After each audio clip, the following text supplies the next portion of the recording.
Bienvenue à toutes et à tous, je suis Marius, j'espère que vous allez bien. Ah mais là on enchaîne les masterclass les amis, c'est un truc de ouf. Et c'est clairement pas prêt de s'arrêter. C'est absolument incroyable. Ah je kiffe les chapitres de ce genre. Ouais, je kiffe aussi les chapitres lambda, si je puis dire ça comme ça. Mais franchement quand c'est des masterclass de genre, c'est absolument kiffant quoi. Alors avant de parler de ce chapitre, un mot sur la première page comme d'habitude. Bon, c'est pas très important, je le sais, mais je trouvais ça cool d'en parler. Parce qu'il s'agit d'une magnifique page en couleur regroupant les Mugiwara. Cette page fait simplement référence parallèle à une page en couleur qui date d'il y a des années, de 99 je pense, donc on en était au tout début de One Piece à peu près. Et cette page regroupait également les Mugiwara. Enfin bon, seulement Luffy, Zoro, Nami, Usopp et Sanji, donc oui c'était clairement le tout début. Et c'est cette page là les amis. Quand j'ai vu cette image du chapitre 1060, je me suis dit, ah j'ai déjà vu ça quelque part. Et en effet, j'ai fait une petite recherche et puis voilà quoi. Oda nous prouve à chaque fois qu'il est le GOAT, et ce chapitre aussi du coup. Luffy apprend dans le journal l'assassinat du roi Cobra par Sabo et n'y croit absolument pas, bien évidemment. Les Mugiwara qui ont connu Cobra sont tristes et également inquiets pour Vivi qui a disparu. Luffy veut faire cap sur Marie-Joise pour la sauver, mais Zoro le retient en lui disant qu'elle peut se débrouiller seule et qu'elle est forte. Au moins Zoro a la tête sur les épaules, c'est très cool. Vivi est forte, oui, c'est un truc que je maintiens aussi, elle est forte, à sa manière. On va pas rentrer dans ce débat maintenant. Alors, pendant que Zoro et Sanji se battent en fond comme d'habitude, Robin se met à jour sur ce qui s'est passé dans le monde pendant qu'ils étaient à Wano. Et Luffy ne veut absolument rien savoir de ça, il reste convaincu que son frère n'a rien fait. Et après, il révèle son véritable rêve à ses Nakama. Les réactions de ces derniers sont différentes les unes des autres et prouvent que le rêve de Luffy est incroyable, mais aussi difficile à réaliser. Et quel est donc ce fameux rêve d'après vous? Personnellement, j'ai toujours pensé que le rêve de Luffy était d'organiser un festin, un banquet géant avec tous les gens qu'ils avaient croisés durant leur périple. Un festin qui regrouperait toutes les races du monde, quoi, dans la paix, dans la joie et dans la bonne humeur. C'est un truc qui ressemble bien à Luffy en soi. Donc, pourquoi pas? Personnellement, je vois pas ce que ça pourrait être d'autre. Et si vous avez des idées, n'hésitez pas à m'en faire part dans les commentaires, évidemment. Alors, toujours est-il que pour réaliser ce rêve, il devra devenir le roi des pirates. D'ailleurs, Robin en profite pour l'informer que le dernier Road Poneglyph est sûrement le mieux caché de tous et que ce sera sans doute le plus dur à trouver. C'est pas étonnant en soi. Mais du coup, où pourrait-il se trouver? Est-il en la possession de Shanks comme certains le pensent? Mystère et boule de gomme, on découvrira bien ça dans le futur les amis. J'ai hâte de le savoir. Oh, et cet abruti de caribou est caché sur le Sunny dans un tonneau, bien cadenassé. Mais, juste, pourquoi? J'aurais préféré que ce soit Carotte limite qui soit planqué dans un tonneau, comme je l'avais déjà évoqué par le passé, mais caribou quoi. Non mais, genre, dégagez-le de là en fait. Il a rien à foutre ici ce mec là. C'est quoi ça? Ah putain, mais quand vous le trouvez, balancez-le à la mer, c'est tout. Oui, c'est vrai, Luffy lui avait promis de le prendre sur son bateau. Oui, je sais, Luffy n'a qu'une parole, mais pourquoi il se planque? Vous savez quoi? On va passer à autre chose. Pendant ce temps, au QG de la marine, la conversation entre Sabo et les révolutionnaires est toujours interceptée par les marines. Le Gorosei apprend que Sabo se trouve dans le royaume de Lulusia, je sais pas si je le prononce bien, Lulusia, bref, qui est l'une des 8 nations qui s'est récemment rebellée contre le gouvernement mondial. Nous avons Sabo qui confirme qu'il n'est pas l'assassin du roi Cobra, ce qui était évident, de toute façon ceux qui en doutaient, je sais même pas pourquoi vous regardez One Piece en fait, c'était pas du tout logique, je peux plus rien pour vous. Mais néanmoins, il affirme avoir vu quelque chose d'incroyable à la rêverie.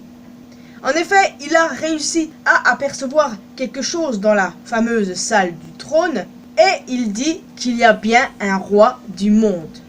Et là les amis, c'est le drame. Alors qu'il parlait encore, une lumière venant du ciel a annihilé totalement le royaume de Lulusia, qui n'a du coup jamais existé. Cette scène m'a vraiment choqué les amis pour le coup, vraiment je suis resté bouche bée après ça. Mais il y avait encore des gens dans ce pays, putain de merde. C'est absolument pas étonnant de toute façon que ce genre de truc soit fait par les gens du gouvernement mondial. À l'occurrence c'est clairement Im-sama qui est derrière tout ça. Mais comment il ou elle a fait? Voyons donc, comment? Dans tous les cas, il ou elle s'est pris pour Thanos. D'ailleurs, j'aimerais bien savoir les amis, est-ce que vous pensez que Im est un homme ou une femme?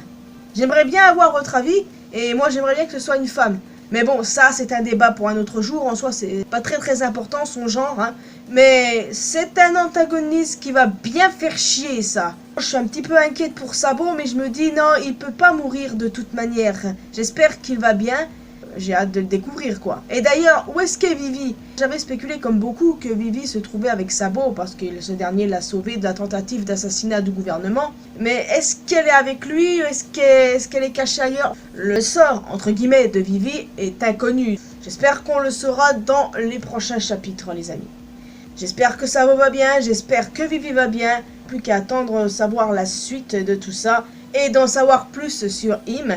Est-ce que Im est l'arme antique Uranus? Est-ce qu'il, elle, a un fruit du démon? Je n'en sais strictement rien, mais ce personnage est intriguant, c'est chiant, hâte d'en savoir plus à son sujet. Alors, le chapitre se termine du côté des Mugiwara, de nouveau. Alors déjà, ils se rendent sur une île hivernale et non sur l'île du Sphinx, comme je le pensais.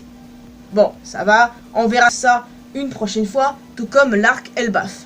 Ensuite, il tombe sur ce qu'on appelle un courant de Foucault, pas Jean-Pierre, qui leur barre le passage, et Sanji se rend compte que quelqu'un, une femme, est coincée à l'intérieur. Alors, ni une ni deux, Zoro tranche en deux le tourbillon pour sauver la femme en question, et là, on découvre qu'il s'agit de Jewelry Bonnie. Et sa prime est désormais de 320 millions de péris. Bonnet les gars, ça fait plaisir de la voir. Oui, incroyable. J'ai hâte de voir ce qu'elle va dire. J'ai hâte d'en connaître davantage sur son passé. Parce que mine de rien, Bonnet c'est quand même un personnage super intriguant quoi. Vraiment, vraiment très intriguant. Et là c'est l'occasion d'en savoir davantage sur elle. Et puis, si je dis pas de conneries, elle n'a plus d'équipage, on est d'accord. J'ai pas dit qu'elle allait rejoindre les Mugiwara. On se calme, hein, on se calme. Je fais que poser une question. Mais à mon sens, oui, elle n'a plus d'équipage, elle est toute seule. Donc, va savoir ce qui va se passer avec elle dans le futur. Et du coup, comment elle est liée à Kuma et au royaume de Sorbet. D'ailleurs, en parlant de Sorbet, vous pensez pas que c'est ça, l'île hivernale où se rendent les Mugiwara? Je veux dire, Sorbet, c'est une glace, c'est froid, l'île hivernale, tout ça. Vous voyez? Donc, je sais pas, peut-être que je me plante. Mais ce serait quand même sympa qu'on en sache plus sur Bonnet, clairement c'est inévitable. Connaître le nom de son fruit du démon aussi. Et aussi savoir quel est son véritable âge. Parce que d'après ce que Oda a dit en SBS, elle a techniquement 24 ans, je pense. Mais c'est pas trop clair si c'est vraiment son âge. Ou bien comme elle a le pouvoir de se rajeunir et de se vieillir du coup. Bah on peut tout imaginer, donc ça serait pas étonnant que de base ce soit une vieille femme. Je m'égare. Mais en tout cas ce serait sympa que les Mugi aillent à Sorbet, ce serait intéressant. Bon d'ailleurs il nous manque plus que Rouge hein, quand j'y pense. Parce qu'on a eu pas mal de Supernova ces derniers arcs, hein, notamment à Wano où on avait Drake, Apu et Hawkins. Volcake on a eu Beige. Là on a Bonnet, donc il nous manque plus que Rouge pour le coup. J'ai une idée bien précise sur lui d'ailleurs. Je pense qu'on est assez nombreux à avoir la même. Et si j'ai le temps, je ferai peut-être une vidéo là-dessus dans quelques semaines. Alors voilà, restez bien à l'affût sur cette chaîne les amis, comme d'habitude. Donc déjà, pas de pause les amis, on va voir le chapitre cette semaine et vous aurez la review mercredi prochain comme d'habitude. Alors, est-ce que vous avez des théories les amis? Sabo est-il toujours en vie? Où est actuellement Vivi? Qui est réellement Im-sama? S'agit-il de l'arme Uranus? Ou bien a-t-il ou elle un pouvoir particulier? Vous pouvez aussi me parler de son genre éventuel, même si en soi c'est pas le truc le plus important. Hein. Et n'hésitez pas aussi à me dire ce que vous pensez du retour de Bonnet et aussi pour vous quel est le véritable rêve de Luffy. J'ai hâte d'en discuter avec vous en tout cas les amis, donc il est temps pour moi de vous laisser ici. Je m'attends à ce que le chapitre prochain soit génial, comme d'habitude. De toute façon, même les chapitres lambda, comme je l'ai dit tout à l'heure, en début de vidéo, et ben moi je les kiffe. En soi, je profite toujours d'un chapitre de One Piece, même quand il se passe rien d'extraordinaire. Et c'est ça qui est beau, parce qu'il ne peut pas toujours avoir de l'action. Mais personnellement, One Piece c'est mon manga préféré, ça ne changera jamais. C'est toujours extra pour moi. Oui, bon, vous allez dire, t'es pas objectif parce que t'es super fan du manga, mais on se calme. La dernière fois que j'ai râlé, c'est quand Yamato n'a pas rejoint l'équipage.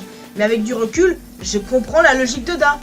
Donc voilà, au lieu de blablater pour rien dire, on va se laisser ici. Donc n'hésitez pas à laisser un pouce bleu, un commentaire. Vous pouvez aussi me retrouver sur mes réseaux sociaux, Facebook, Twitter et Instagram. N'hésitez pas aussi à rejoindre la communauté mariusienne sur Discord. Et surtout, le plus important, abonnez-vous à cette chaîne ainsi qu'à ma chaîne secondaire pour qu'on puisse se retrouver dans une prochaine vidéo. Portez-vous bien les amis, vive One Piece. À la prochaine.